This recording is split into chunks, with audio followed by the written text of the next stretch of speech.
Numbers 24. Balaam was sure that the Lord would tell him to bless Israel again.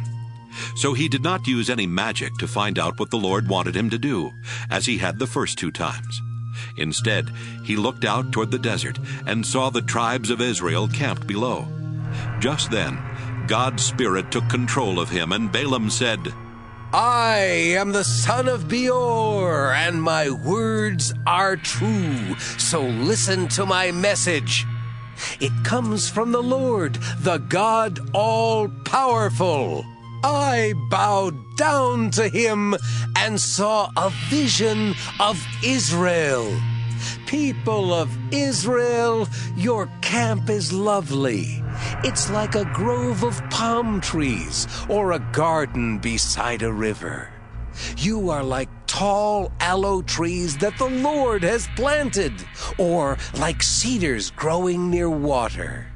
You and your descendants will prosper like an orchard beside a stream. Your king will rule with power and be a greater king than Agag the Amalekite. With the strength of a wild ox, God led you out of Egypt. You will defeat your enemies, shooting them with arrows and crushing their bones. Like a lion, you lie down resting after an attack. Who would dare disturb you? Anyone who blesses you will be blessed. Anyone who curses you will be cursed.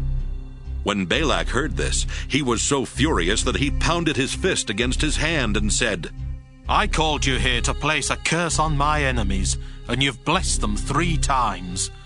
Leave now and go home. I told you I would pay you well, but since the Lord didn't let you do what I asked, you won't be paid. Balaam answered, I told your messengers that even if you offered me a palace full of silver or gold, I would still obey the Lord. And I explained that I would say only what he told me. So I'm going back home. But I'm leaving you with a warning about what the Israelites will someday do to your nation. Balaam said, I am the son of Beor, and my words are true, so listen to my message. My knowledge comes from God Most High, the Lord All-Powerful. I bowed down to him and saw a vision of Israel.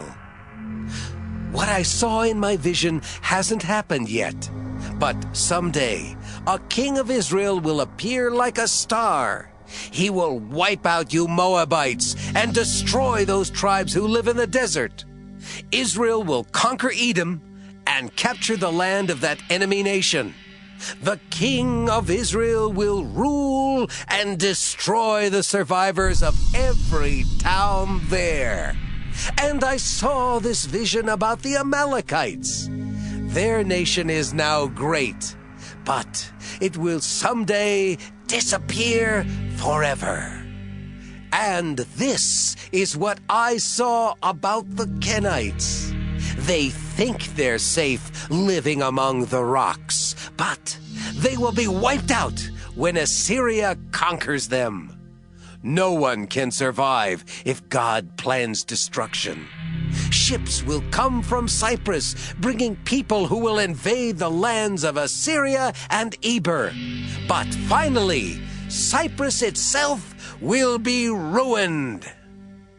After Balaam finished, he started home, and Balak also left.